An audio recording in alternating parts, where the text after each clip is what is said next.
नमस्कार दोस्तों, मैं शिवेंद्र आप सभी को स्वागत करते हैं शिवेंद्र ब्लॉग में। तो कैसे हैं दोस्तों, उम्मीद करता हूँ आप लोग बहुत अच्छे होंगे। दोस्तों खेसारी भैया का फ्रेंड है तो वीडियो की लाइक कर दीजिएगा, साथ ही चैनल पर नए हैं तो चैनल को सब्सक्राइब जरूर कर लीजिएगा।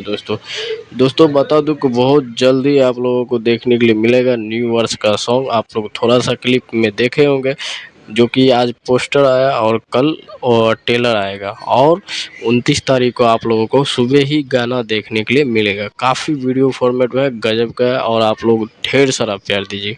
जैसे ही नींबू बॉयल खरबूजा 2 को काफ़ी इतना 35 मिलियन कर दिए, तो आप लोग यार सोच सकते हैं। तो दोस्तों ऐसे ही आप लोग प्यार देते रहिएगा और आप लोग सपोर्ट कीजिएगा। और दोस्तों बता दूं खेसारी लाल यादव का बहुत सारा गाना सॉन्ग शूट हुआ है। बहुत जल्दी आप लोगों को 2024 में वो सब रिलीज़ किया जाएगा बहुत जल्दी। आप लोग बने रहिएगा वीडियो में। चलते हैं अगले वीडियो में मिलेंगे।